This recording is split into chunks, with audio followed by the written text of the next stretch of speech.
Fala, galera. Bem-vindos a mais um episódio do podcast Universo Generalista. O meu nome é Bruno Marcella. Meu nome é Caio Spirandelli.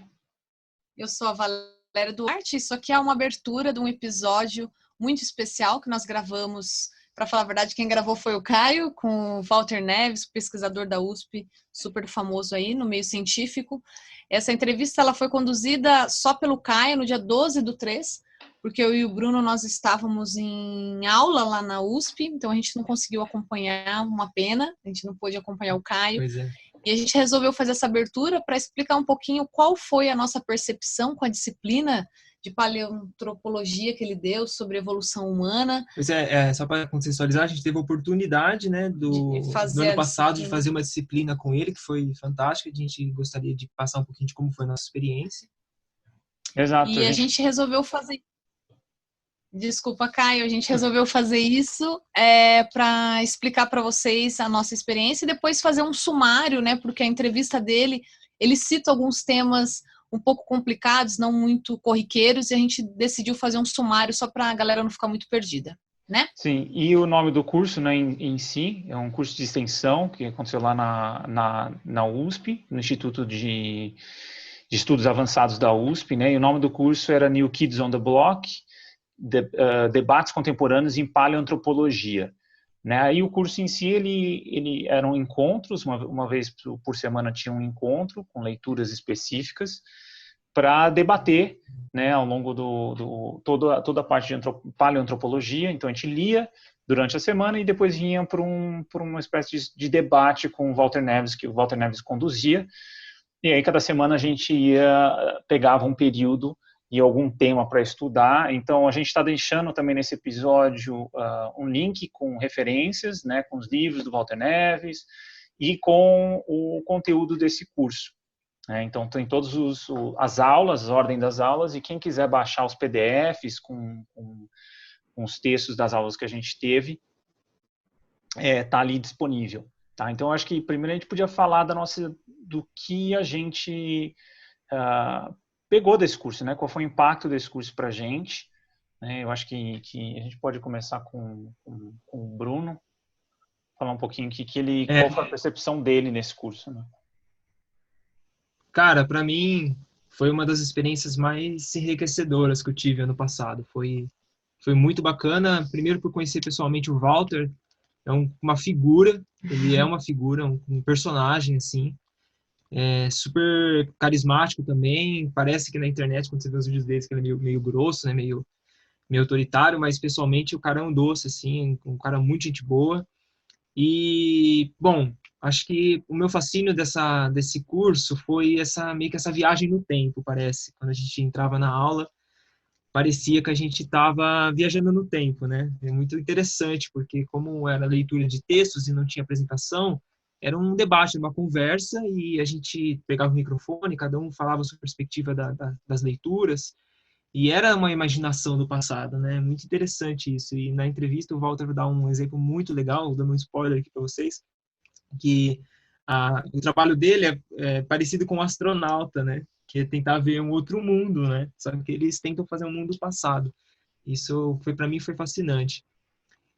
Teve várias quebras de paradigmas para mim sobre contexto, termos, né, e até entendimento da origem da nossa espécie, que do ponto de vista acadêmico já tinha caído por terra alguns termos, alguns conceitos, mas por a gente não ter essa familiaridade a fundo, né, não ter essa disciplina e não ter muito contato com pessoas da academia, teve várias quebras de paradigmas e para a gente foi muito bacana porque refletiu novas perguntas, né, novos entendimentos, até para a gente que trabalha com a corrida, por exemplo, que tem essa perspectiva de entender como foram esses processos, né, de desenvolvimento do sistema musculoesquelético para a corrida. Isso foi fascinante. E juntamente com isso, com essas quebras de paradigmas, eu tive uma visão do quanto a paleoantropologia ela é uma ciência, mas ela é uma ciência também muito frágil do ponto de vista de dados, né? Porque existe um pouquinho do ego dos pesquisadores ao achar ter contato com esses achados, mas ao mesmo tempo você não tem tanta certeza sobre aquilo que o pesquisador encontrou. e isso para a gente dá aquela má digestão, né? Porque a biologia evolutiva em si, ela é uma ciência rígida, mas ao mesmo tempo a paleoantropologia ela traz essa noção do quanto ela pode ser mutável, né? O quanto ela pode ser, ela pode mudar por novos achados. Isso para mim também foi um choque, assim. E para você, Caio, como foi? Cara, para mim foi incrível, assim, dessa visão mais ampla de comportamento, né, e até de o que a gente pode, porque a paleoantropologia é isso, né, você pega fósseis que estejam ligados nossos ancestrais, né, e tenta inferir alguma coisa daquilo, né, e é uma ciência muito, muito complexa mesmo, tem que lidar com muitas áreas e muitas pesquisas diferentes.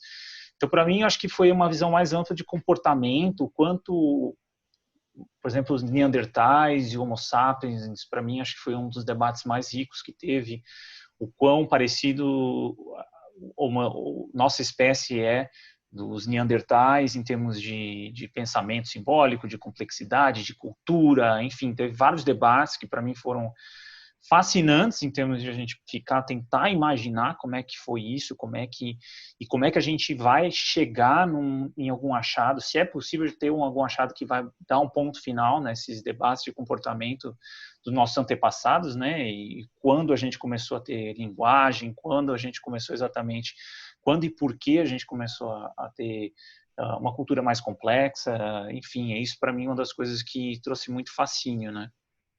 E o quão difícil é você juntar essas peças todas, né?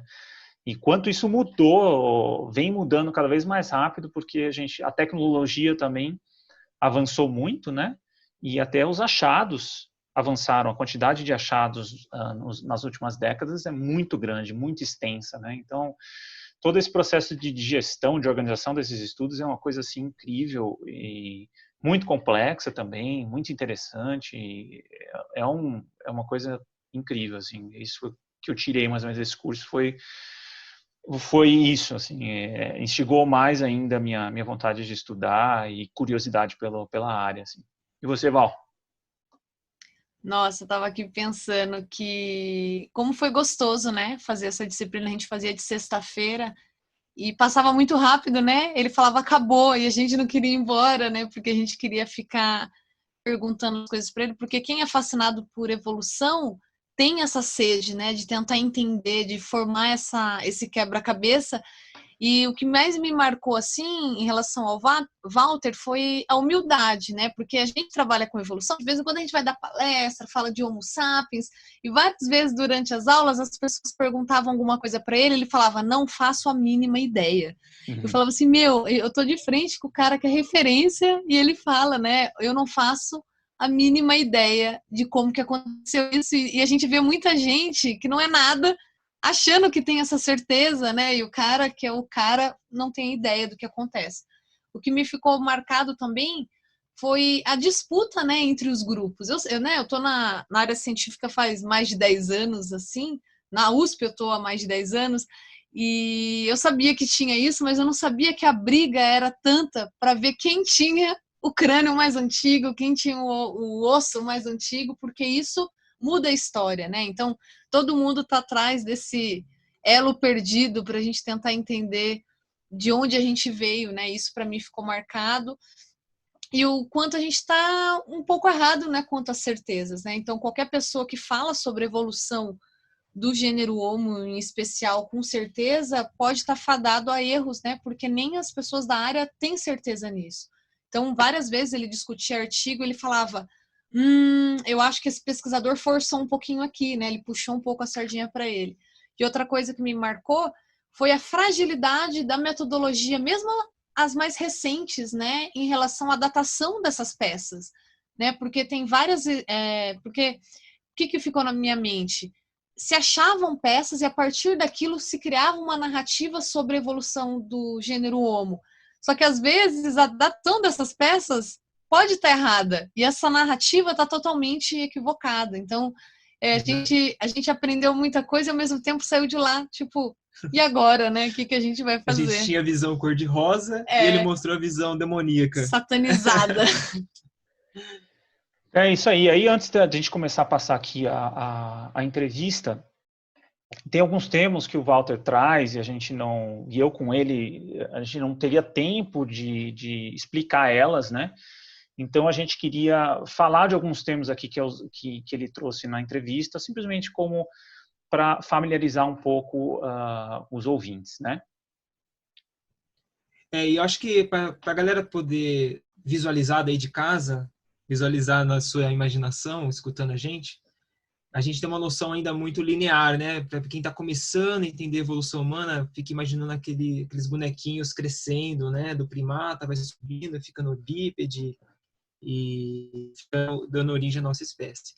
Mas só para vocês terem uma noção, vamos tentar imaginar uma árvore, né? Uma árvore com os troncos e os galhos mais finos e a ponta dessa árvore sendo as espécies, né? As espécies que existem no planeta até hoje, por exemplo. Mas vamos pensar nessa árvore só como uma linhagem da nossa espécie. Então, para isso, ele usa o termo, né, que é a filogenia, que é o primeiro termo que ele usa na entrevista, que talvez não seja corriqueiro para as pessoas, que é esse entendimento, né, do desenvolvimento dos seres vivos do ponto de vista evolutivo, que pode ser por características moleculares, né, o próprio DNA, e também por dados morfológicos, ou seja, a estrutura dos seres vivos que vão se moldando, se adaptando através da seleção natural, né, que impõe isso, e vai gerando novas espécies. Então, nessa grande árvore, né, que na ponta, no caso, só existe da nossa filogenia, só existe nós, dos primatas que deu origem desde a divisão com os chimpanzés. Então, todos esses primatas que foram descobertos são hominíneos, né? Ou seja, desde dessa divisão com o nosso ancestral comum, os chimpanzés, até nós, o Walter sempre fica falando hominídeo, então hominídeos são todos esses primatas, todos esses achados que desde esse tronco mais grosso até a nossa ponta, que no caso só sobrou a gente, né? Exato. E o Australopithecus, que ele diz também, Australopithecus, que são os australopitecos, né? Então, só para ter um exemplo, tem a Lucy como referência, que uma datação aproximada de 3,2 milhões de anos, tá? Então, é uma espécie, vamos dizer assim, antes a origem dessa espécie vem antes do gênero Homo, que a gente conhece, Homo habilis, Homo erectus.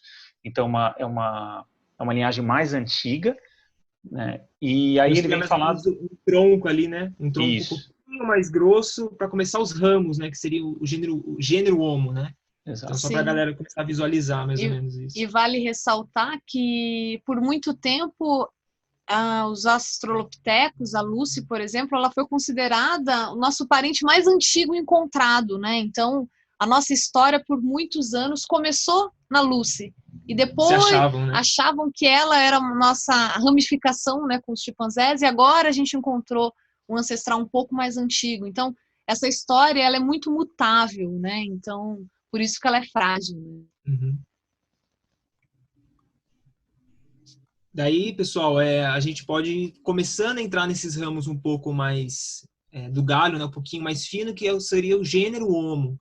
Então, o primeiro surgimento que se tem até hoje, o primeiro seria o Homo habilis, que é esse ancestral que teve o primeiro contato com as novas surgimentos de ferramentas, com a fabricação de ferramentas, com uma datação mais ou menos de 2,2 a 780, 800 mil anos atrás. E ele é um ancestral que o Walter vai falar bastante, porque tem muito a ver com os achados que o Walter teve na região da Jordânia, ele vai falar um pouco disso. E o Homo erectus, né? Depois você tem também um termo que ele usa bastante, que é um ancestral que viveu por volta de 1,8 milhões de anos, há 200 e 100 mil anos, olha, então a gente provavelmente conviveu conjuntamente com o Homo erectus, que já tem uma estrutura muito mais adaptada a uma fabricação de ferramentas mais sofisticadas, no caso. E tem características morfológicas muito semelhantes à nossa. O que diferencia bastante é o crânio, mas do ponto de vista locomotor, ele já é muito próximo a um sapiens. E essas ferramentas, por data e por características, elas têm nomes diferentes, né? Então, no meio acadêmico, ele vai citar bastante isso no podcast, Então, o Duvaiense são as ferramentas mais antigas, então acredita-se que elas são atribuídas ao Homo habilis, e o Auscheulensis mais próximo do Homo erectus, para falar a verdade, de um ramo do Homo erectus, né? Isso, então vamos pensar assim, o Duvaiense seriam ferramentas primitivas, de pedras, né, mais primitivas, e Auscheulense seriam uma indústria de ferramentas. Quando eles acham o crânio, eles normalmente acham essas ferramentas ao redor, próximas, né? Que já tem características mais sofisticadas do ponto de mais vista... complexas, né? Mais complexas, né, de construção do material. E isso é fascinante porque a partir dessa característica da ferramenta, eles acabam extrapolando por características comportamentais e morfológicas do ponto de vista cerebral, né, da capacidade do indivíduo de fabricar algo tão complexo, né?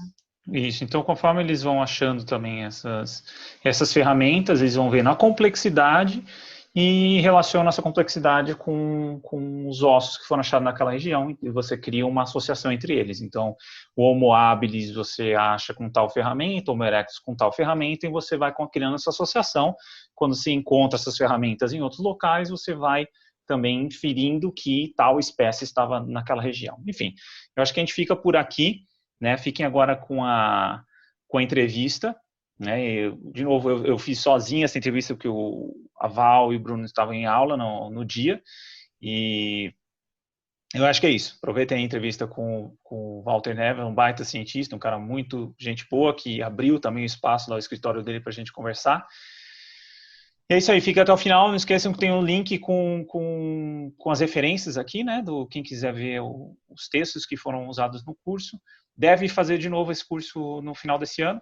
É só ficar de olho, a gente vai avisar assim que a gente souber datas e tudo mais. Beleza? E é gratuito. E vale ressaltar que é gratuito. É gratuito. E aí, aproveitem, pessoal. Falou, Valeu. galera.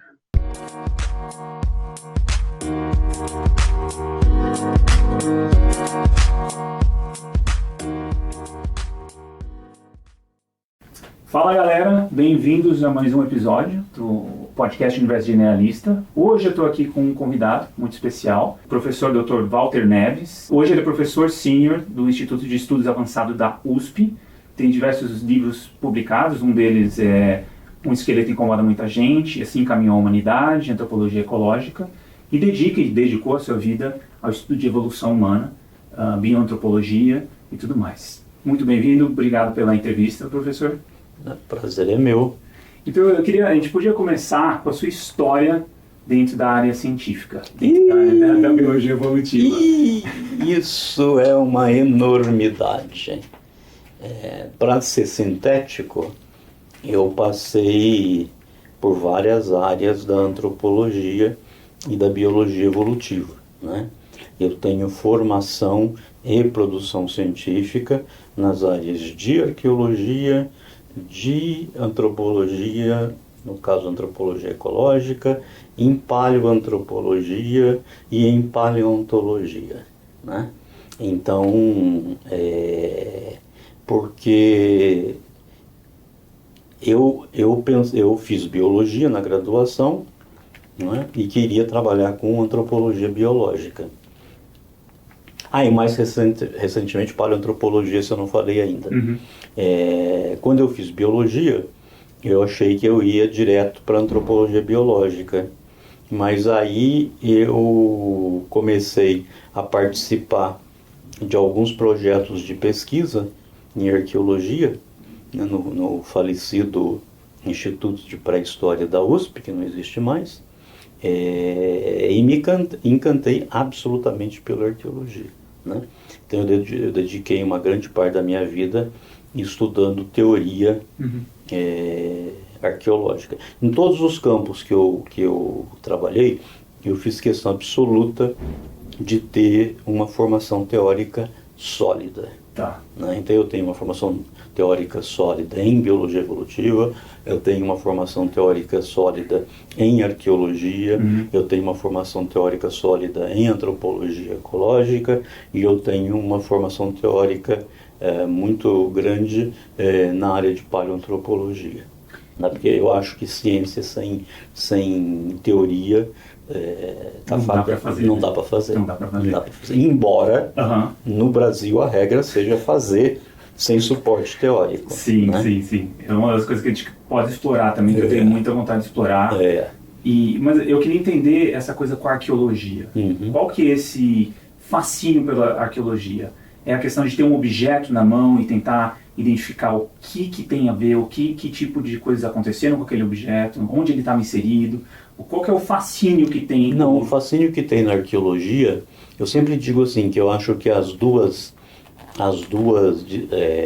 profissões mais glamurosas são ou ser astronauta, né, e você chegar na Lua ou num planeta diferente e descobrir toda uma coisa diferente, ou arqueólogo, que é achar alguma coisa do passado. Por mais que você esteja preparado do ponto de vista teórico e metodológico, um sítio arqueológico é sempre uma grande surpresa. Tá?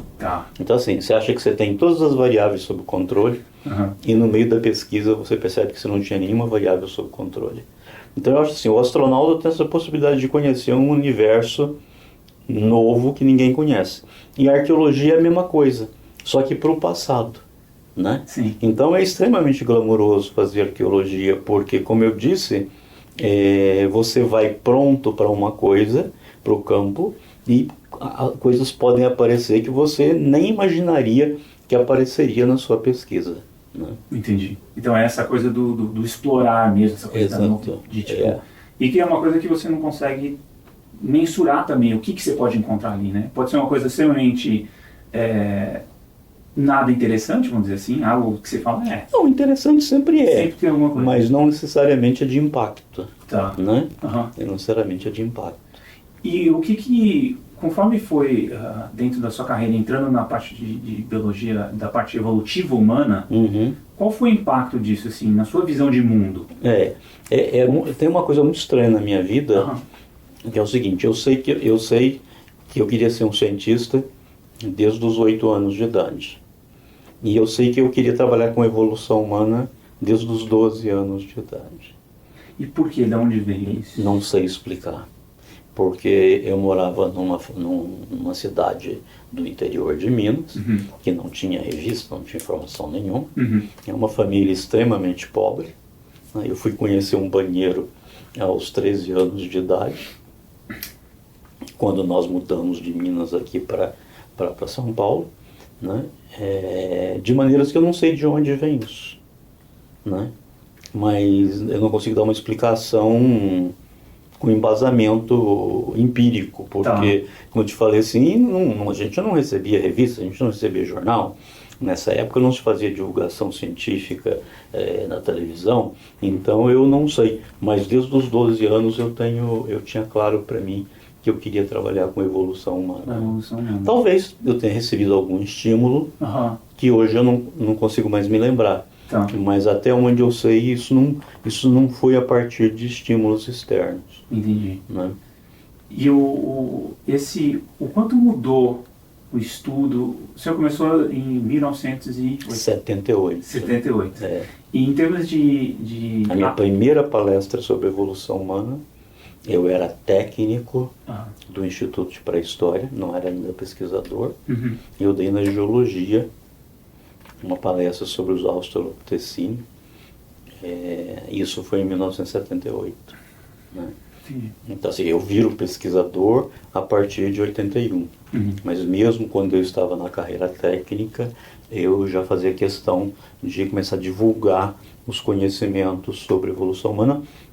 E essa palestra foi lá no Instituto de Geociências. E daí para frente não parei mais. E o que mudou, vem mudando, ou desde essa época, em termos da evolução humana, do que se sabe de evolução humana? Mudou muita coisa? Muito. No início dos anos 70, a gente tinha algumas questões, principalmente em termos de filogenia, na evolução humana, que a gente não conseguia resolver. E aí a gente sempre dizia lá nos anos 70, né? Começo dos anos 80, tudo bem, a gente tem poucos fósseis, então quando a gente tiver mais fósseis, a gente vai conseguir esclarecer esses nódulos que a gente não consegue entender direito. E na verdade, aconteceu exatamente o contrário, né? Hoje a gente tem uma caralhada de fósseis de evolução humana, de várias partes do mundo, né? Principalmente a África, se você quer falar dos primeiros hominíneos, né? E nós não temos a mais remota ideia de como organizar esse material. Qual é a linha, exato. Né? Ninguém hoje arrisca em propor uma filogenia hominínea, né? Então eu sempre brinco, que a gente era feliz e não sabia, né? Sim. Então assim, eu acho que houve uma explosão quando eu entrei nessa área. A gente tinha um universo cronológico. Por causa das pesquisas em Olduvai, a gente tinha um universo cronológico que a gente achava que a evolução humana tinha começado há 2 milhões de anos. E hoje a gente sabe que começou há 7 milhões, né? Então você veja, a gente não só foi encontrando muitos fósseis dos diversos períodos, como a gente recuou toda a evolução da linhagem hominínia para 7 milhões de anos. E foi ganhando uma complexidade, né, imensa. Assim, que a gente não consegue resolver. Não consegue achar, né? Agora, eu sempre tenho aquela frase clichê que diz assim: importante na ciência não é necessariamente dar boas respostas, mas nunca parar de fazer boas perguntas. Então você pode dizer assim, não, mas então isso é uma falência da ciência. Não, porque assim, apesar de toda a confusão, as perguntas que nós fazemos hoje são muito mais qualificadas e muito mais complexas do que as perguntas que a gente fazia lá no final dos anos 70. Assim, sim. E isso não seria também uma barreira para o público leigo entender melhor o processo evolutivo humano, a evolução como um todo? Por exemplo, não é nessa complexidade, às vezes, que também tem uma brecha para o criacionismo, tem uma brecha para respostas mais prontas? Não, eu acho que tem que ficar claro para todo mundo que ciência trabalha sempre com a incerteza. E o máximo que ela faz é estreitar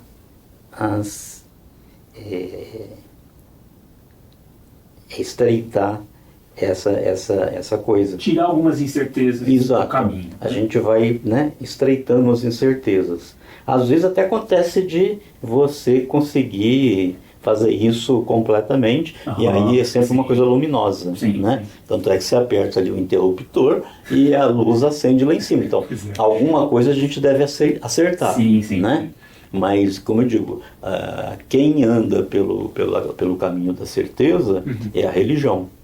A ciência sempre caminha pelo mundo das incertezas e a gente vai estreitando essas incertezas. Né?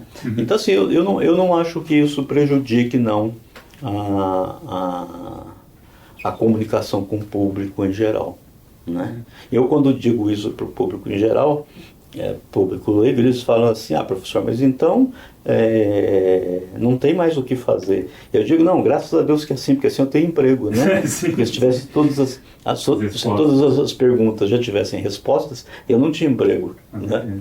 Sim, e desse processo de entendimento da evolução, né, acho que seria legal fazer um resumo, bem por cima, por exemplo. Eu acho que uma das coisas que, fazendo o curso, né, curso de extensão, o curso aqui que teve, depois eu vou falar no final, a gente vai divulgar ele, falar que esse ano vai ter de novo, mas o curso que eu tive a oportunidade de fazer, uma das coisas que, por exemplo, que eu tinha na cabeça era a parte da bipedia, por exemplo. A bipedia, para mim, era claramente uma adaptação para a savana. Nada a ver.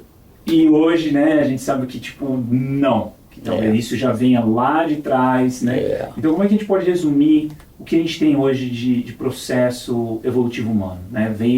Começou aonde o primeiro ancestral em comum, assim, com os chimpanzés e bonobos, né? A gente teria um ancestral em comum, e dali ele foi... Agora a gente não pode esquecer nunca que assim, né? A gente reparte um ancestral comum com um chimpanzé, que é o nosso parente mais próximo, né? Há 7 milhões e meio de anos. Isso. Né? Porque há 7 milhões você já tem a nossa linhagem se diferenciando. E né? Bonobos também...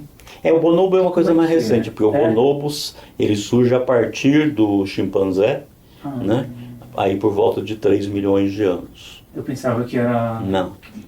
Ele se diferencia do do chimpanzé comum. Que foi dentro da África mesmo, né? Acho que foi certamente. Sim. Né? E então, mas a gente não pode esquecer nunca, e eu falo sempre isso nos meus cursos, que é o seguinte: a partir desse ancestral comum, nós evoluímos 7 milhões de anos.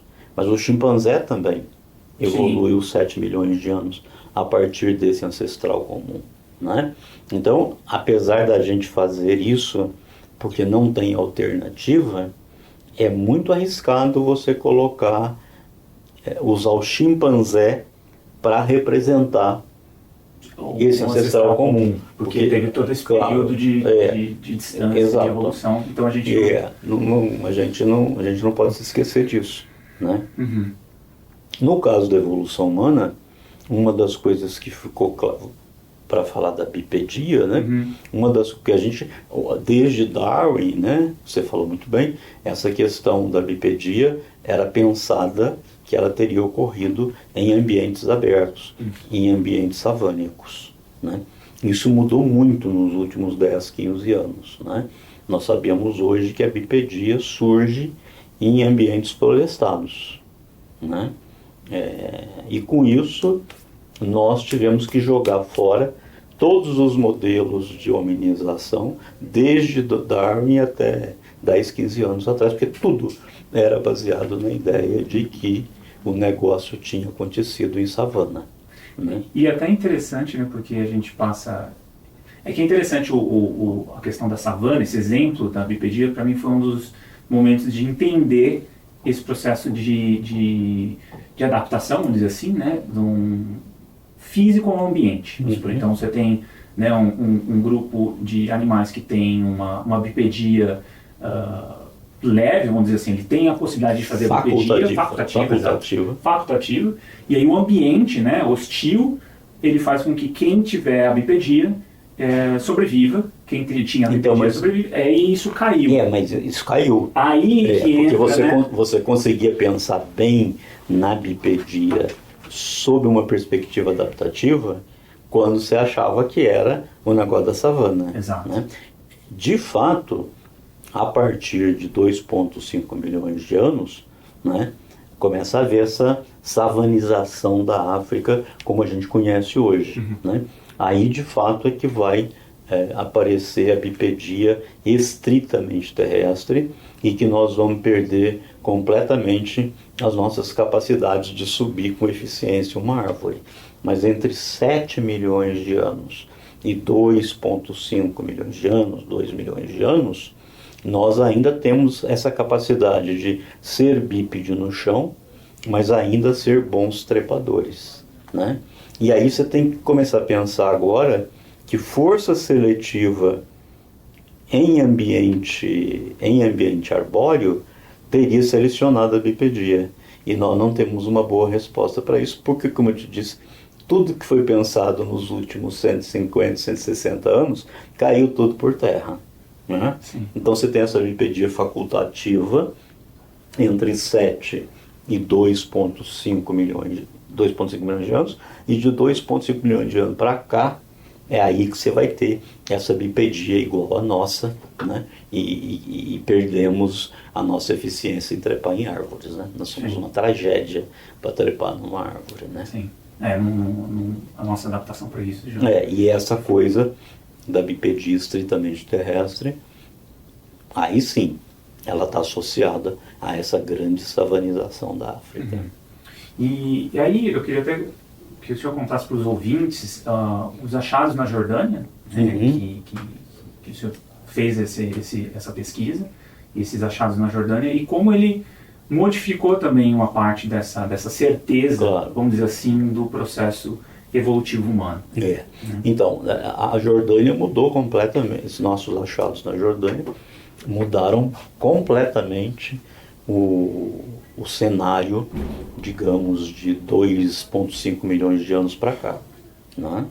Basicamente, antes da nossa pesquisa, as datas mais antigas fora da África eram datas de 1,8 milhões de anos lá na República da Geórgia, no sítio de Dmanisi, né?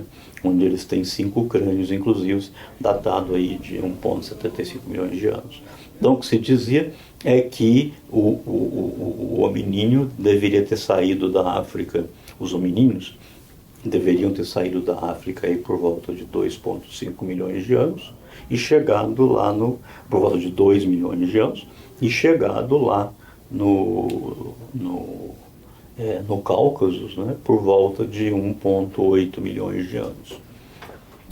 E a outra coisa que se dizia é que, já que porque esse material da Geórgia é muito complicado de você interpretar, né? Eles têm características de Homo habilis, características de Homo erectus, características de Homo ergaster, mas, assim, para sintetizar, eles chamam isso de Homo erectus. Então a ideia é que o primeiro hominíneo que teria saído da África e chegado lá no Cáucaso foi o Homo erectus. E agora, com as nossas descobertas de ferramentas líticas na Jordânia, com 2,5 milhões de anos, a gente retrocede a saída da África em 500 mil anos, ou seja, 2,5 milhões de anos. E nessa época não existia Homo erectus na África. Então nós estamos propondo que quem saiu da África primeiro foi o Homo habilis. E isso explica muito melhor o que você encontra em Dmanisi, né? Então, para mim, o que você encontra em Dmanisi é exatamente a transição entre habilis e erectus, mas não erectus, ainda não é completamente erectus, né? Então a gente provavelmente até agora se assume que o Homo erectus surgiu na África, e eu acho que é uma grande probabilidade de que na verdade o Homo erectus surgiu lá no Cáucaso. Inclusive, né, o Homo erectus tem essa adaptação maior ainda à bipedia e locomoção a longa distância, então teoricamente faria mais sentido, né, a hipótese de que teria sido o Homo erectus que fez essa... Claro, tinha uns dogmas dizendo assim, né, não, para sair da África você já precisava ter a bipedia estritamente terrestre, eficiente, digamos assim.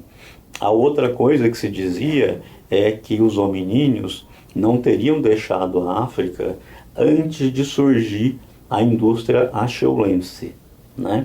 A indústria que precede o acheulense é chamada olduvaiense. Então que as ferramentas eram tão toscas que seria impossível os hominíneos saírem da África com aquelas ferramentas, né? Dmanisi já destruiu esse mito. Porque as ferramentas associadas lá a esses hominíneos são tipicamente olduvaienses.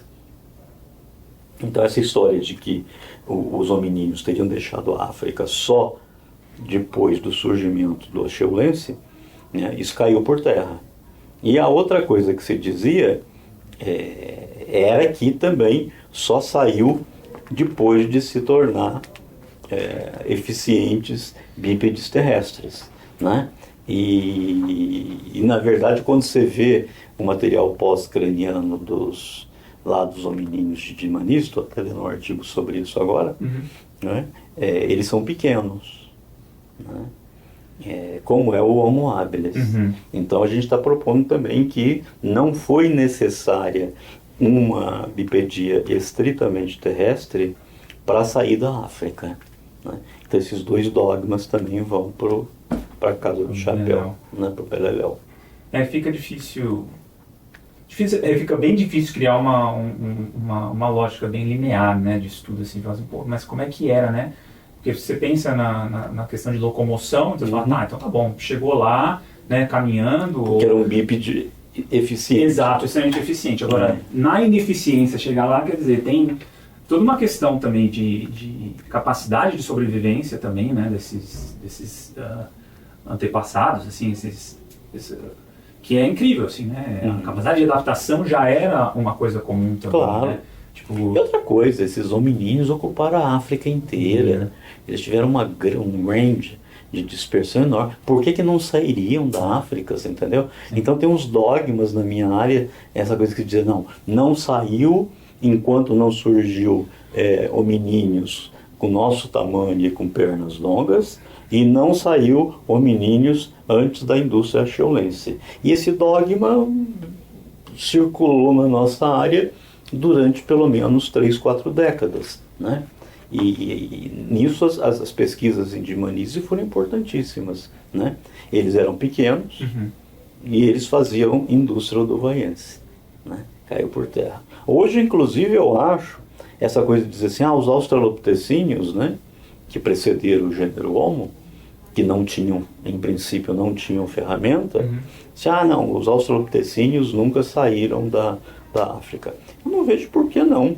Você tem diversas espécies de fauna saindo da África para o resto do mundo, né, que não tem ferramenta. Né? Eu não entendo por que um australopitecíneo que você encontra lá na Etiópia e você encontra no sul da África, por que eles não teriam expandido para fora da África? Então eu estou absolutamente preparado de que quando a gente recuar ainda mais as pesquisas fora da África, que a gente venha descobrir que os australopitecíneos também saíram do continente africano, entendeu? E como é que esse processo também... tem pessoas que dedicam a vida a uma perspectiva da evolução humana. Vamos dizer assim, por exemplo, essa questão da bipedia vindo da savana. Quando chega um novo estudo colocando isso em questão, como é que é o ego do cientista nesse ponto? É muito difícil você publicar, na minha área, algo que conteste ou que questione um modelo já estabelecido. Né? Tanto é que nós tivemos muita dificuldade de publicar nosso trabalho e dizendo, não, nós temos evidências na Jordânia de 2,5 milhões de anos. Né? Então, assim, quando você faz enquanto você está fazendo descobertas que corroborem, e que só, digamos assim, dê um acabamento maior nos grandes modelos estabelecidos, você publica fácil, né? Sim. Todo mundo quer ser corroborado, né? Mas quando você faz descobertas que questionam modelos, né, já pré-existentes durante décadas, né, é muito difícil publicar. É muito difícil publicar. E eu tive esse exemplo com a questão do homem na América, né? Sim. Eu gastei anos, eu trabalhei 30 anos, hoje eu não quero nem ouvir mais falar em primeiros americanos. Né? Eu gastei 30 anos para que as pessoas ao menos levassem em consideração o meu modelo de ocupação da América. Que é um modelo que não é único, não é uma única população. Exato. Que seriam duas populações. Duas populações bem distintas que entraram na América. Né? Mas isso é passado.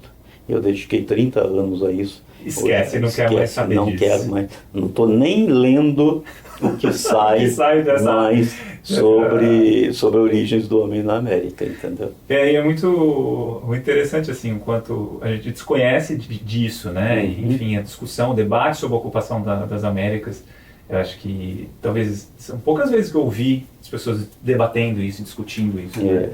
E é super interessante, porque você passa a ver, que eu lembro sempre quando o pessoal fala, não, a família tradicional brasileira é a família ameríndia.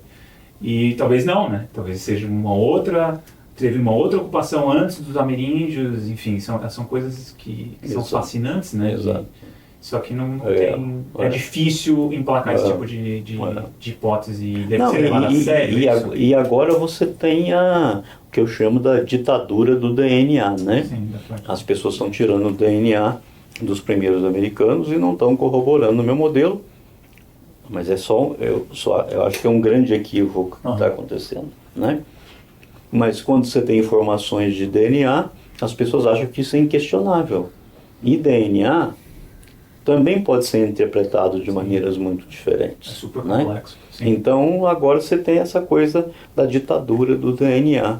Né? Porque a sua linha era morfológica, né? Era a questão do tamanho do crânio, o formato do crânio. Eu sou um morfologista, né? E por mais óbvio que pareça, né? Assim, é o óbvio, crânio, é óbvio.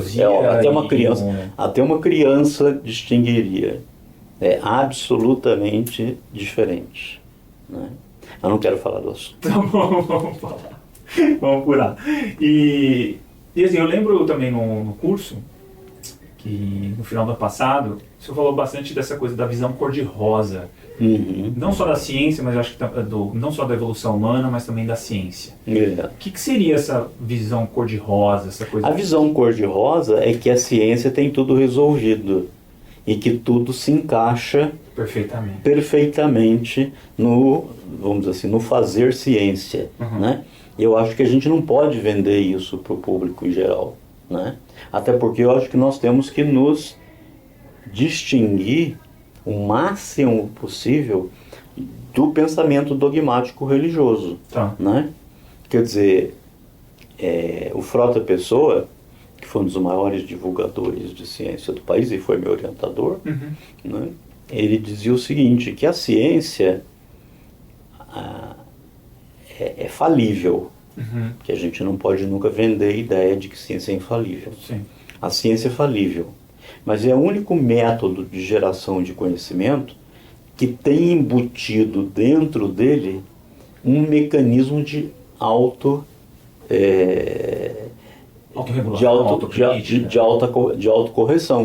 que é o experimento, a replicabilidade do experimento. Então, assim, aquilo que as pessoas podem achar que é uma grande fraqueza da ciência, né, o fato de que ela pode falhar, né, é a maior fortaleza da ciência, porque a gente já assume que pode falhar, mas o método científico tem embutido dentro dele uma rota de correção, que é a replicabilidade do experimento.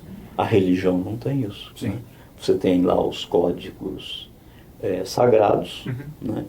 E aquilo é absolutamente... É a resposta definitiva, né? É a resposta definitiva, né? Agora, isso é uma coisa muito complicada. Eu tenho discutido isso com alguns colegas, né? Nós somos uma espécie que vive em termos de significado, né? A gente, sem significado, a gente dá um tiro na cabeça ou enlouquece.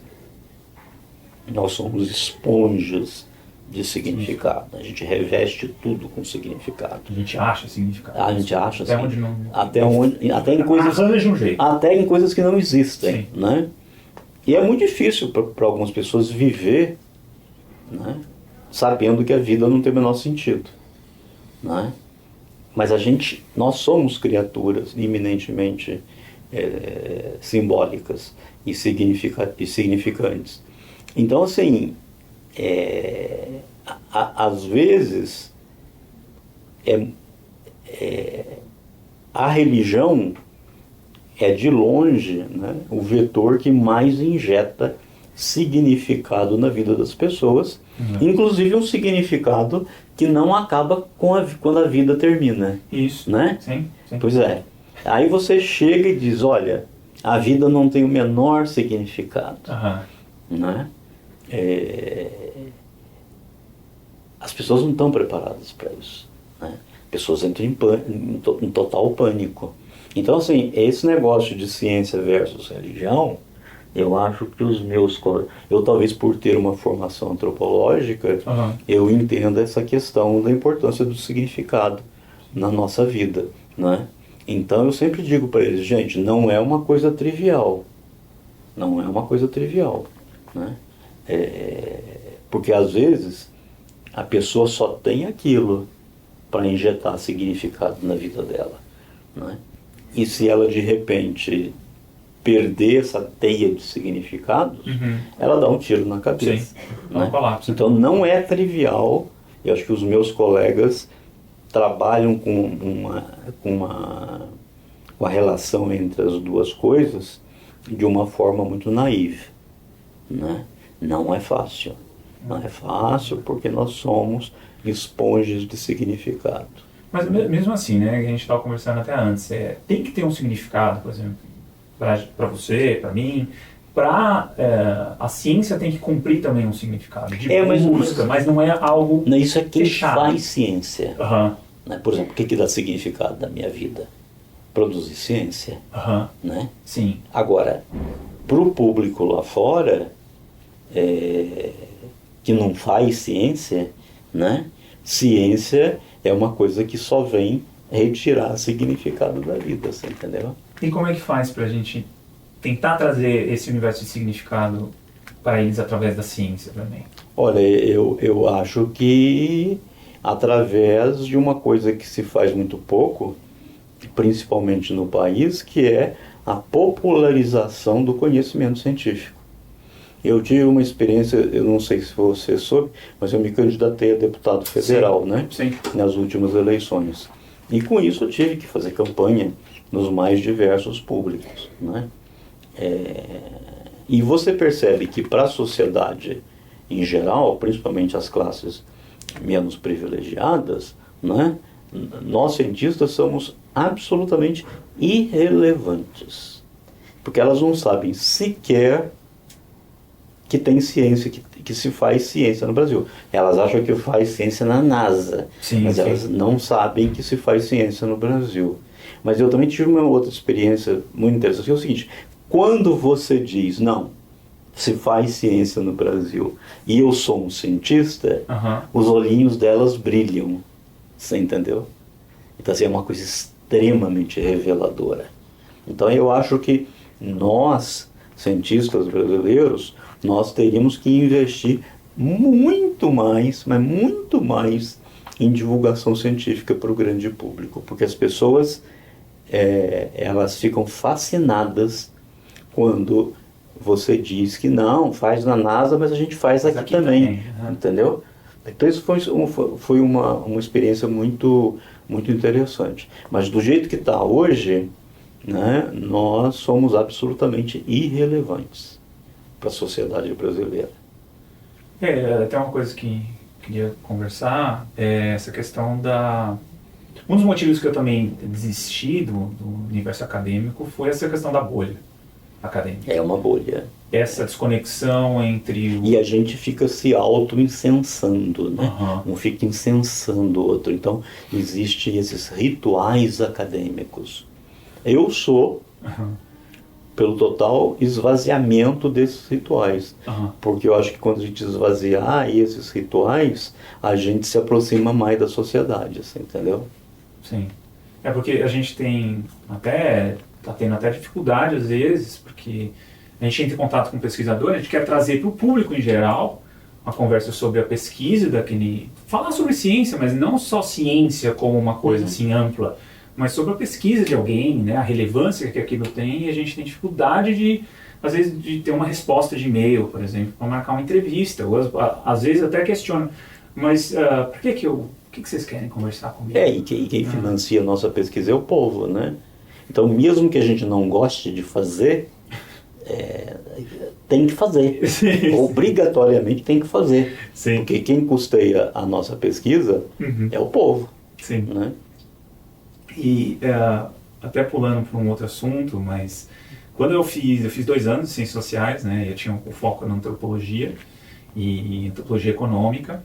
E depois de uns anos que eu larguei a faculdade, desisti mesmo, eu caí na biologia evolutiva através do pessoal de fisioterapia, então tudo torto. E aí eu vi essa falta de conexão da antropologia física, ou da bioantropologia, com a antropologia cultural. Isso ainda é forte ainda? Muito. Tem essa coisa da biofobia? Nossa, ciências sociais brasileiras, elas são absolutamente biofóbicas, entendeu? A biofobia da antropologia social e cultural no Brasil é uma coisa assim que chega a ser pornográfica, você entendeu? Eles não aceitam nenhum tipo de abordagem biológica, de perspectiva evolutiva para entender o humano, sim. Entendeu? Essa coisa muito da construção social como um absoluto. Um absoluto, exato. Que a gente nasce uma tábula rasa, que é a vivência na sociedade que vai preenchendo essa tábula rasa. Hoje a gente sabe que a gente já nasce com uma série de instintos. Sim, né? Outra personalidade. E agora, eu concordo com eles. A questão do significado é fundamental. Mas essas populações, até para poder se replicarem e replicar os os seus códigos de significação, elas têm que comer, mijar e cagar. Exato. Né? Então, por isso que eu trabalhei com antropologia ecológica, porque é um olhar completamente materialista sobre as sociedades humanas, entendeu? Então, eu acho o seguinte, tudo bem, quando o significado entrou na nossa mente, né, de fato, nós, digamos, 99% das nossas ações, das nossas decisões, são baseadas no significado. Mas tem lá 1 ou 2% que é baseado na racionalidade. E é uma racionalidade adaptativa. Sim. Você entendeu? Sim. Então, assim, mas as ciências sociais brasileiras não conseguem conviver com isso, né? Porque tem tido essa... Nesse livro que eu estou trabalhando agora, sobre a origem do significado, né, talvez ajude a uma aproximação entre a antropologia, a arqueologia e a biologia evolutiva, né? Mas até o momento, né, e isso inclusive indo contra o que ocorre, por exemplo, nos Estados Unidos. Lá é mais, né, integrado, essas áreas. Não é que é mais integrado. Na verdade, não há integração de fato, mas existe mais tolerância. Então, por exemplo, nos Estados Unidos, quando você faz a sua graduação em antropologia, eles chamam de Four Fields Anthropology. Quais são esses Four Fields? Antropologia biológica, onde eles têm até genética de população, antropologia sociocultural, arqueologia e linguística. Então, quer dizer, o aluno na graduação, ele já é exposto a essas 4 áreas do conhecimento, né? Aí cada um depois, na pós-graduação, vai para o seu lado, né? Mas existe uma maior tolerância entre elas. Mas integração propriamente dita, muito pequena. O que há é essa coisa de uma maior tolerância. Mas pouquíssimos cientistas, mesmo no exterior, conseguem integrar esses corpos teóricos, entendeu? Porque para mim é muito complicado, assim, até eu conheço muitas pessoas da antropologia cultural aqui, formadas na USP ou outras universidades pelo Brasil, e sempre sinto essa dificuldade de entender a biologia evolutiva ou de usar a perspectiva evolutiva para entender a gente enquanto espécie, enquanto comportamento e tudo mais, né? E eu fico pensando muito quanto isso não é ruim para a ciência, para a divulgação científica, né? Tipo, porque vou até arriscar aqui, eu conheço pessoas que têm doutorado em antropologia e acreditam em astrologia, por exemplo. Né? Então eu fico sempre me questionando assim... mas você também tem biólogos evolutivos que acreditam em astrologia. É a questão do significado. As pessoas precisam preencher a sua vida com uma rede de significados, né?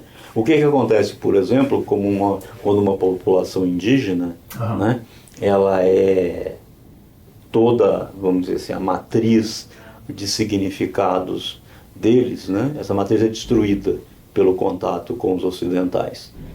Altíssimo índice de suicídio e de alcoolismo, né? Porque o indivíduo ele não tem mais a rede de significados que dava significação à vida dele, né? E, no entanto, ainda também não absorveu a rede de significados que dá significação à vida das sociedades ocidentais, né? Então ele fica num limbo. E aí altos índices de suicídio e de alcoolismo, né? E as pessoas sempre tentam preencher com algo, né? A questão, eu acho, talvez trazer algo mais sofisticado, né, para esse preenchimento da significação. Agora, eu digo para essa área de pessoas pesquisadoras, sei lá, né? Eu acho que é complicado, né? Porque, não sei, é o que me pega às vezes, que eu falo assim, putz, como é que eu vou fazer divulgação científica se algumas pessoas do próprio meio científico caem para coisas tão de raciocínio científico bem básico, você sabe que a astrologia não faz o menor sentido, né? É uma das coisas que eu sempre me pego... Não faz o menor sentido. mas preenche a vida dele de significado. Teoria da conspiração, por exemplo. Sim. Terraplanismo. Né? Não há, olha, se há uma coisa que injeta significado na vida de alguém,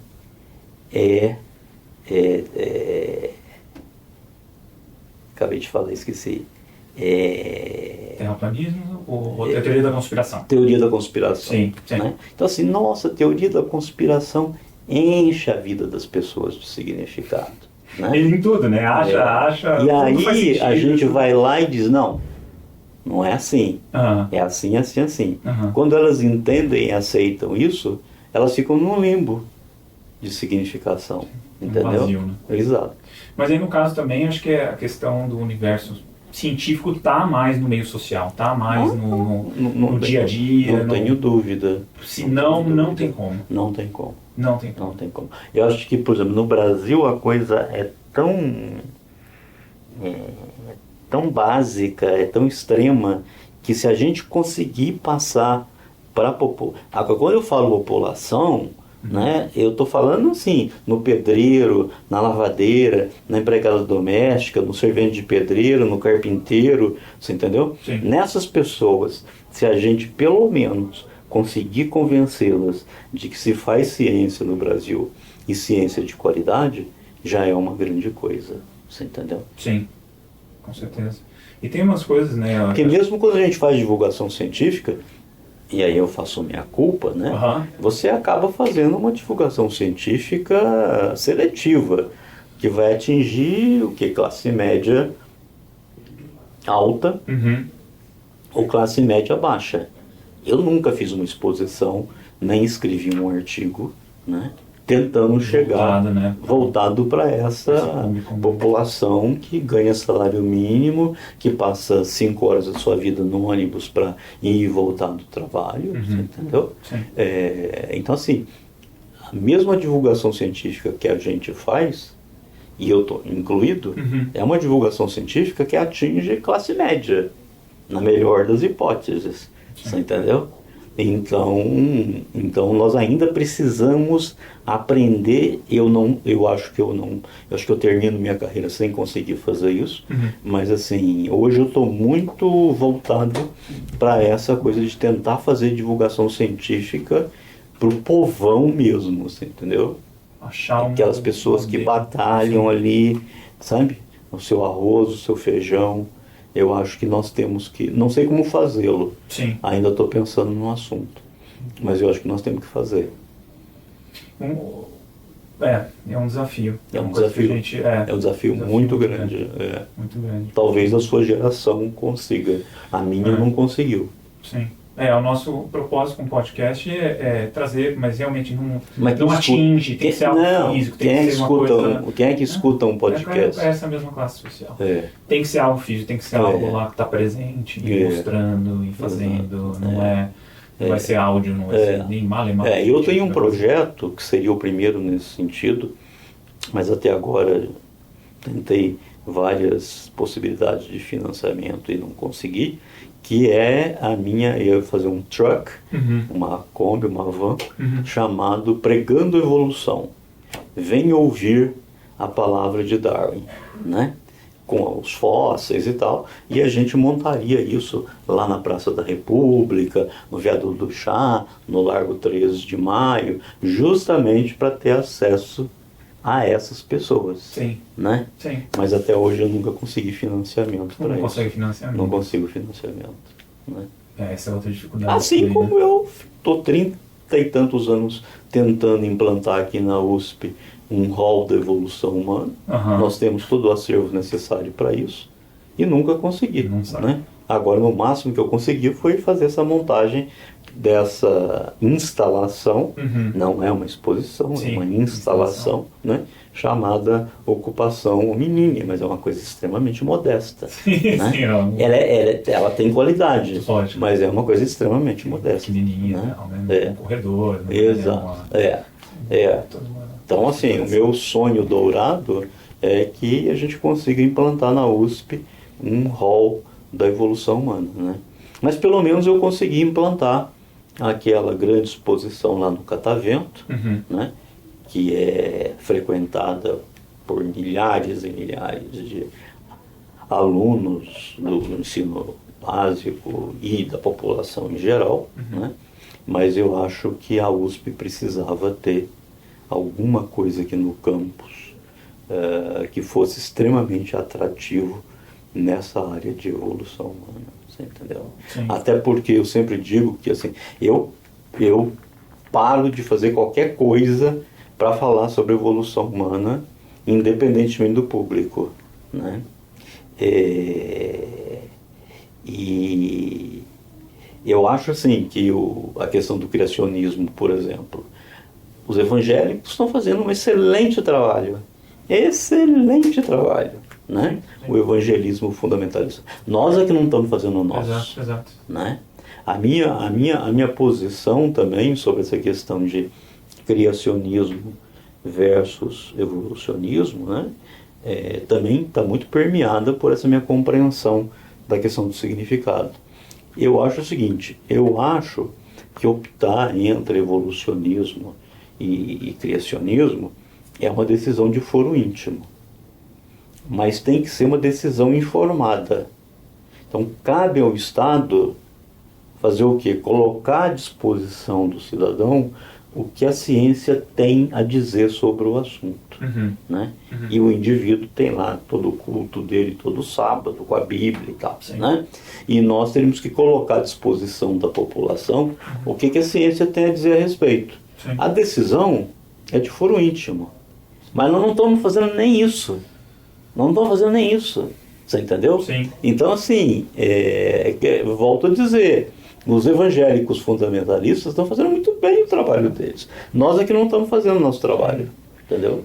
E até indo para esse lado, como eu vivo o entorno de fisioterapeutas e pessoal da área da saúde, que vem hoje, já vem há anos, né, o Paulo Santurbano é um deles, que vem há anos pesquisando e entendendo a biologia evolutiva, o corpo humano através da biologia evolutiva, para aí ter uma aplicação na área dele, na área da saúde.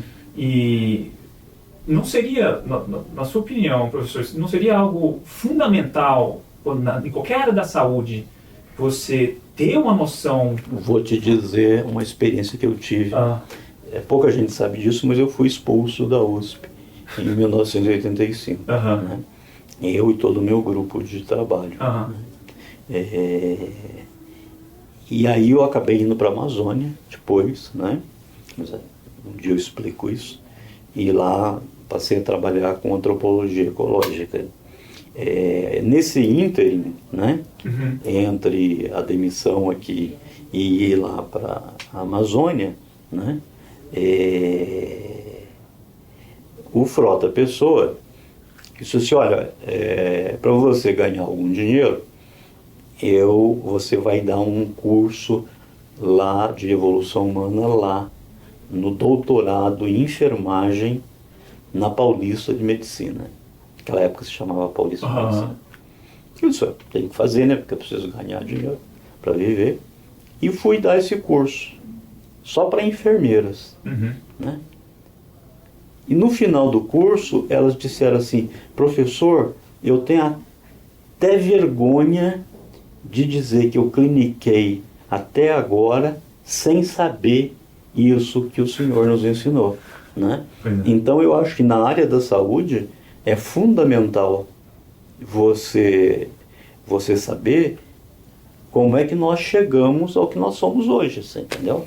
Sim, porque hoje tem se discutido também doenças por incompatibilidade, né? Que assim, a gente tem uma história evolutiva de milhões de anos e de repente a gente olha para essas estruturas e a gente olha de forma anatômica. Exato. Assim, um cotovelo aqui, um ombro aqui, então se tá assim, passou daqui tem problema, né? Passou de tal ângulo tem problema, mas peraí, se você traz o raciocínio evolutivo, assim, tá, mas qual é a história do nosso corpo até aqui?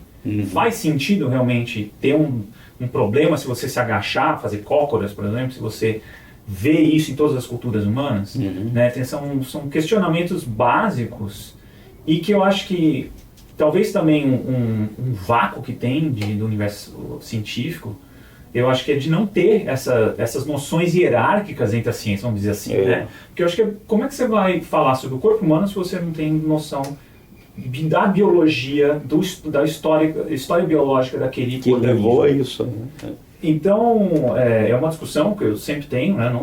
Já trabalhei na área da saúde. Que de mutatis mutandis, a situação da antropologia, né? O cara passa a estudar só significado e não tem a mais remota ideia de como é que isso surgiu na evolução humana. Exato. Esse meu livro agora é justamente para tentar preencher essa lacuna. Essa lacuna dessa perspectiva. Eu vejo que a gente tem explorado no podcast, né, essa perspectiva evolutiva para várias coisas, né, para da parte de psicologia evolutiva, isso, né, que é tipo você entender. O primeiro curso de psicologia evolutiva no Brasil fui eu que dei. É mesmo? É. E qual que é o fascínio assim com essa área de psicologia? Qual que é essa conexão? Que que é a velha história, quer dizer, nós temos uma psique que foi moldada durante milhões de anos para sermos sociedades pequenas, né, e altamente móveis, né, e sobrevivendo com base na caça e na coleta, né? Quer dizer, essa experiência de humanos vivendo em grande densidade demográfica, em ambientes urbanos e tal, é uma coisa muito recente. Então a gente percebe que alguns dos conflitos que ocorrem nessa situação é pelo fato de que, na verdade, a gente tem uma psique de caçador-coletor. Que não se encaixa nesse novo ambiente. Que não se encaixa nesse novo ambiente. Ele se adapta. Se adapta. Porém, mas a tem um preço alto. Tem um preço. Sim. Né? Tem um preço. Eu acho que tem isso também, né? Então, eu acho que a psicologia evolutiva é muito interessante porque ela vê isso. Ela vê conflitos atuais que podem ser explicados pelo fato de a gente foi caçador-coletor até 10 mil anos atrás. Essa experiência de agricultura, sedentarização, urbanização, não passa de 10 mil anos. Não é nada. Né? E nós fomos caçadores-coletores pelo menos de 2,5 milhões de anos até 10 mil anos atrás. Né? Então muitos dos nossos conflitos, inclusive conflitos psicológicos, pode ser isso, que nós temos uma psique de caçador-coletor, né, que foi socada, né, dentro de uma nova situação completamente nova e que talvez não tenha dado tempo ainda da gente se adaptar. Né? Sim, eu acho que tem um ganho também, quando você traz essa perspectiva evolutiva, acho que você tem uma linha de raciocínio que, eu não sei, eu acho que é uma linha guia base, né, dessa questão. Tá, então, dentro da nossa história evolutiva, faz sentido, né, o que a gente está fazendo hoje? Tem alguma coisa incompatível? É muito melhor do que você, por exemplo, pega essa parte de dissecar um corpo, né, e simplesmente analisar a anatomia sem achar um histórico, sem achar um processo histórico por trás dela. Então fica muito mais difícil, você pode inventar qualquer coisa, vamos dizer assim. Né? Então o cotovelo está aqui por causa de X, qualquer coisa você pode inventar nesse processo. Quando você tem a linha evolutiva de raciocínio, eu acho que meio que fecha um pouco, eu acho que é essa coisa que a gente está falando no início, que você tem muitas incertezas. Só que você tem como diminuir um pouco essas incertezas. Algumas coisas não faz, que até o pessoal comenta da hipótese nula, né? De você ter uma hipótese biológica por trás e algumas não faz sentido você questionar às vezes. Você pode questionar, mas se não encaixa na história evolutiva, não faz o menor sentido, bem, então se questiona. Mas eu acho que eu tenho visto nessa essa multidisciplinaridade, não sei, tem acontecido mais esses campos de multidisciplinar, interdisciplinar, tem crescido ou tem sido feito de uma forma só num rótulo? O que ocorre é que, na melhor das hipóteses, as pessoas fazem multidisciplinaridade, que elas chamam de interdisciplinaridade. E agora inventaram esse absurdo de transdisciplinaridade. Sim, né? E o que elas estão fazendo no máximo é multidisciplinaridade. Né? Estamos longe de fazer ainda, porque qual é a diferença de multidisciplinaridade para interdisciplinaridade? Multidisciplinaridade, você pega um problema e traz todos os campos para resolver aquele problema. Né? Na interdisciplinaridade, você tem que ter é sobreposição de campos teóricos. Entendeu? Tá. E isso não acontece, porque o antropólogo sociocultural não quer estudar antropologia física, né? Então, assim, eu paguei um preço muito alto, porque, como eu te falei, para ter formação teórica sólida em todas as áreas pelas quais eu passei, foi um esforço sobre-humano, né? É que eu digo sempre, eu posso ser um arqueólogo medíocre, um bioantropólogo meia boca, um paleoantropólogo de merda. Agora, eu não conheço ninguém no Brasil e poucos no mundo que tenha percolado os universos teóricos dessas disciplinas todas, entendeu? Então, assim, cuidado, porque aqui se usa muito mal o termo interdisciplinar. Tá. 99% das vezes o que está sendo feito é multidisciplinaridade. Eu acho que nós estamos muito longe de fazer interdisciplinaridade no Brasil, porque interdisciplinaridade significa que você vai estudar o corpo teórico do outro e de alguma forma haverá sobreposição de campos teóricos. Tem que achar um fio em comum, ali, uma rede em comum de raciocínio. Exato. E aí não dá para fazer... fazer... E o que seria a transdisciplinaridade? A transdisciplinaridade só acontece se no exercício da interdisciplinaridade você cria uma nova área de trabalho. Entendi. Um novo corpo teórico que não teria sido possível se você não tivesse superposto, né, os distintos corpos teóricos das disciplinas envolvidas, né? Então, transdisciplinaridade, escuta agora, não sei o que, transdisciplinar, né? Malemar tem inter, né? Malemar tem multidisciplinaridade, e as pessoas estão, eu acho que irresponsavelmente, falando em transdisciplinaridade, entendeu? Tem que achar pontos em comum. Tem que achar pontos em comum de diálogo. E você tem que deixar se levar pela área do outro, entender um pouco da área, que é muito que a gente fala, né? Até o universo generalista é muito desse propósito de gente... Às vezes as pessoas até se permitem olhar o outro, mas do ponto de vista metodológico, mas não teórico. Não teórico, entendeu? É algo que a gente discute bastante, assim, essa perspectiva de generalista seria isso, tentar fazer entender, né, uma outra área, e aí criar esses diálogos com outras áreas para a sociedade, para a gente, para nossas áreas, né, sei lá, para mim como economista, a antropologia foi algo fenomenal em termos de entender comportamento humano com objetos, né, com fluxo de objetos, que é, enfim, uma característica central do Homo sapiens é como a gente cria, né, significado para objetos também, como a gente faz ele fluir, né? Acho que a antropologia, por exemplo, eu sempre critiquei muito as ciências econômicas por não ter uma introdução à antropologia. Entender até dádiva, reciprocidade, enfim, dentro desse processo, se a gente quer entender o ser humano e como a gente se comporta, não tem como ignorar. Mas é extremamente difícil, né? Acho que as grades vão ficando cada vez mais especializadas, cada vez mais sem diálogo. Eu acho que é isso, professor. Gostaria de falar alguma coisa em especial, algum tema em especial? Não, eu só queria reforçar essa ideia de que nesse embate entre criacionismo e evolucionismo, né? E onde a jeripoca pia mesmo é na evolução humana, né? Sim.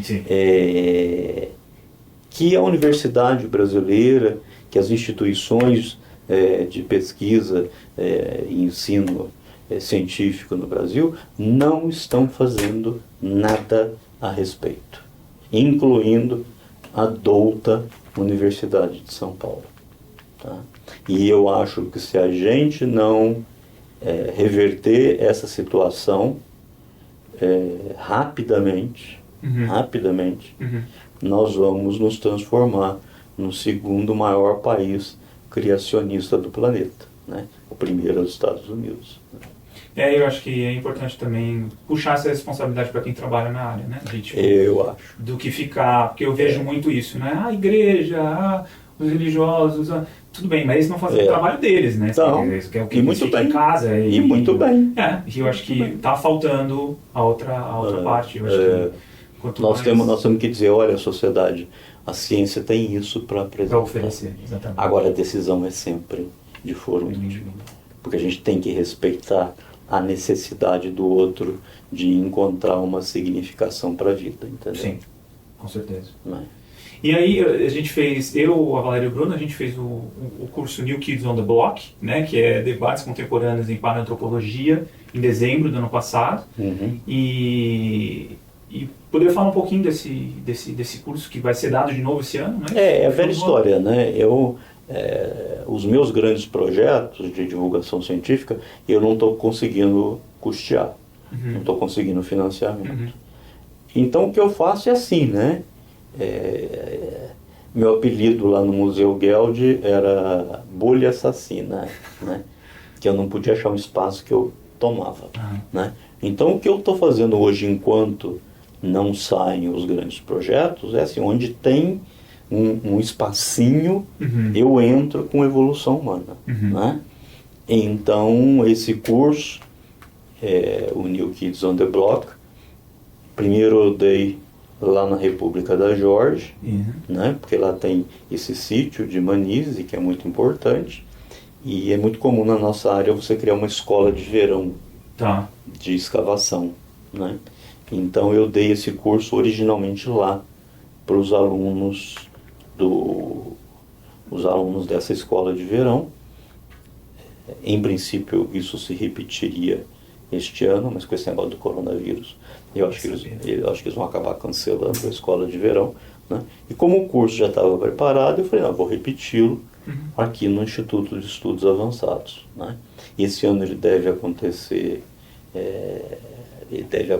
novamente, mas eu estou tentando dá-lo num espaço não tradicional, num espaço não acadêmico, para justamente atingir as pessoas comuns lá fora, né? E montei essa pequena instalação que chama Ocupação Hominínea aqui. Estamos publicando esse livro sobre a origem do significado. Quando que sai o livro? Até o meio do ano deve sair. Até o meio do ano deve sair, né? Usando essa estratégia de formiguinha. Sim. Tá? Agora, isso me irrita um pouco, você entendeu? Porque os estudantes deviam estar investindo maciçamente nisso, você entendeu? Sim. Então, assim, eu estou fazendo o que eu posso. Onde tem um espacinho, eu estou tomando e mostrando a evolução humana. O que nós temos a dizer sobre a evolução humana, né? Tá certo. E tem uma indicação de livros ou de coisas que você acha interessantes sobre a evolução humana hoje em dia que vale a pena explorar? Olha, saiu um livro muito importante da Condé, que é uma paleoantropóloga francesa, ela e um jornalista, que chama Neandertal, Nosso Irmão. Né? Esse livro eu recomendo 100%. É uma obra belíssima e fala, eles não deixaram nada de fora. Tudo que é relevante sobre os Neandertais, eles falaram. E aí eu acho que por causa do sucesso desse livro, logo depois eles soltaram um chamado Novas Notícias sobre os Sapiens, né? Que é uma merda. Tá, esse não é uma recomendação. Não, eu acho que foi feito assim, tipo... Para pegar a maré do a maré do outro rapidamente, né? Mas esse Neandertal, Nosso Irmão, eu recomendo a leitura para todo mundo, né? Legal, professor. Eu acho que é isso. Eu vou deixar na descrição do episódio também os seus links para os seus livros e outros materiais também, até para saber. Eu acho que eu tenho o perfil do Instagram aqui do Instituto de Estudos Avançados, então também eu acho que eu fiquei sabendo sobre o curso. Aqui é um curso aberto também, né? A qualquer pessoa, não precisa ser da área, então isso foi muito bom para mim, foi muito interessante. E é isso, professor. Eu queria agradecer imensamente pelo tempo e pela entrevista. Não, foi ótimo. E se tiver mais temas no futuro que gostaria de explorar, a gente está em aberto aí para conversar. Ok. Obrigadão. Muito obrigado.